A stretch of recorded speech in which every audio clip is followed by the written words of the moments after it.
അതിലെ നൂറയും പിന്നെ ഫൈസലിക്കും ഇതാണല്ലോ ഇപ്പോഴത്തെ ചർച്ചാ വിഷയം.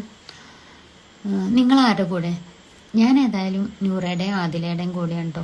വേറൊന്നുമല്ല, ഒരാളെ ഫംഗ്ഷന്, അത് ആരോ ആയിക്കോട്ടെ, ഫംഗ്ഷന് വിളിച്ചു വരുത്തിയിട്ട് അപമാനിക്കുന്നത് നല്ല ക്വാളിറ്റി ഉള്ള ഒരാൾക്ക് ചേർന്ന പരിപാടിയല്ല. അല്ലെങ്കിൽ ഫംഗ്ഷൻ ക്ഷണിക്കാതിരിക്കുക.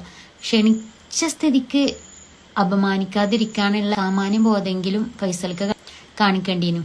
ഒരാളെയും ഇതുപോലുള്ള രീതിക്ക് അപമാനിക്കാൻ പാടില്ല, അപമാനിക്കരുത്. കാരണം എല്ലാവരും മനുഷ്യന്മാരാണ്. പിന്നെ ഫൈസൽക്കാരുടെ അടുത്ത് എനിക്ക് പറയാനുള്ളത്, നമുക്കൊരു സ്റ്റാൻഡ് വേണം. അത് മറ്റുള്ളവരെന്ത് പറയുന്നു എന്നതിനനുസരിച്ച് മാറാനുള്ളതല്ല ആ സ്റ്റാൻഡ്. സ്വന്തമായിട്ടൊരു നിലപാട് വേണം. ഈ ഫൈസൽക്കാർക്ക് അറിയാം അവർ ലെസ്ബിയൻ കപ്പിൾസ് ആണെന്നുള്ള കാര്യം അറിയാം, ആദ്യം തന്നെ അറിയാം. എന്നിട്ടും വിളിച്ചിട്ട് അപമാനിക്കുക എന്ന് പറഞ്ഞാൽ അത്ര നല്ല ശരിയായ കാര്യമല്ല.